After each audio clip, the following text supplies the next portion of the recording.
Carrie is the coming-of-age horror. It follows the young Metapod as she prepares to become a murderous little butterfree. It resembles the organic, fair trade, non-GMO, free-range Peruvian almond milk you find down at the community market. Too packed with meaning to mean much of anything by the time you finish reading the label. God damn, this movie's boring.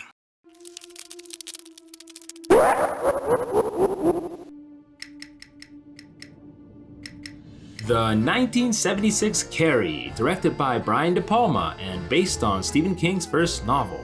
Wow. It opens on a high school gym class, and look, even Carrie's bored. Carrie is depicted as being stuck, or perhaps cocooned in a state of metamorphosis. As we are just about to discover, her first period has arrived. So I will admit the movie starts off pretty great. It has amazing imagery, nice social critiques. Wow, so artistic.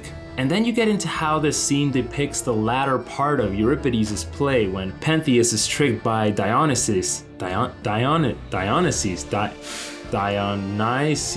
to spy on his female followers, only to be ripped apart when he is discovered. So we, the viewer, can relate with Pentheus when the innocent shower scene turns Mean Girls with the metaphoric stoning of Carrie White. And then you realize that the key she's wearing around her neck actually unlocks a small box, omitted in the final cut, containing a picture of her father, among other things. A father who, according to the book, is where she gets her powers, kind of like the Furies do from the castration of Uranus, making her father a distant titan, Kronos.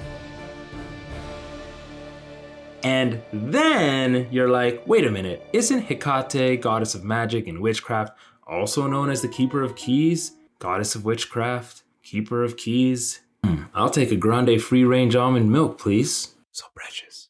The stage is set quickly with the stoning of Carrie White, and we the viewer have been cast as Pentheus, rewritten as the shocked observer. Gasp.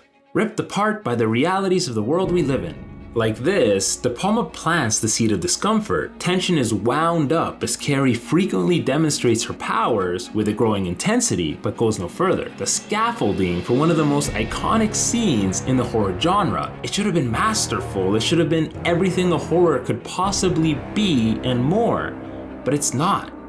It was so damn boring. Carrie seemed poised as an uncomfortable look at reality through a horror-tinted lens and kinda missed the mark. So what went wrong? Well, what better way to answer this than by first examining a movie that did it right? I've just had no interest.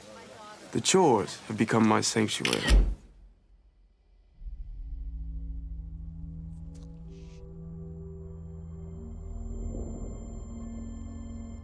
Get Out, the Jordan Peele horror thriller, is a masterclass in breeding discomfort. It does this by having us face an exaggerated reality based on everyday occurrences while keeping us engaged. By having us ask the same question over and over. Something is wrong, but what? Something is wrong, but what? Something is definitely wrong, but what?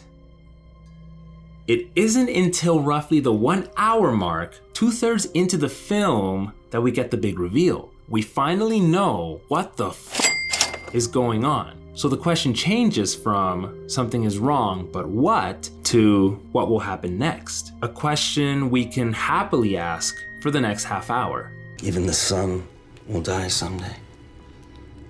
But we are divine.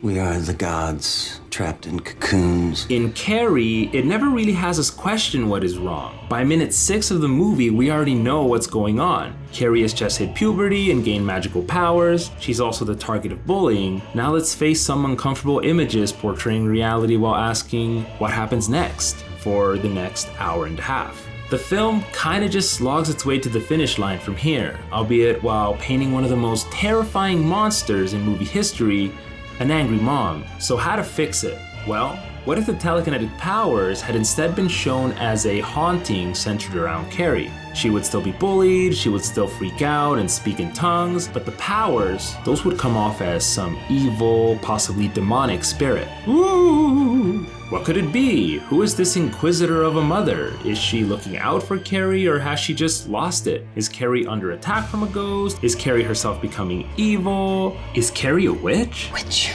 Something is happening, and you guessed it, but what?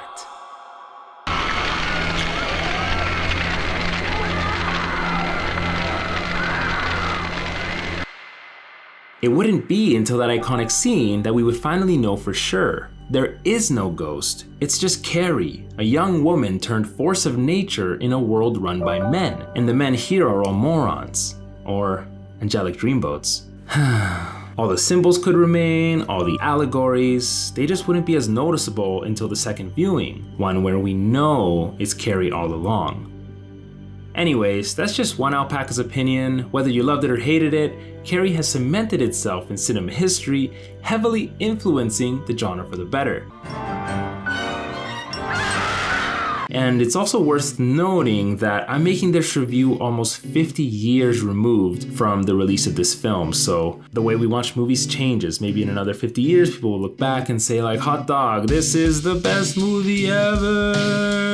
And there you have it, round 2 of our Spooktacular October. Ooh! If you liked the video, consider liking and subscribing. Let me know in the comments what you thought of the movie, even the more recent versions. And with that, don't forget to tell your mom you love her, and take care.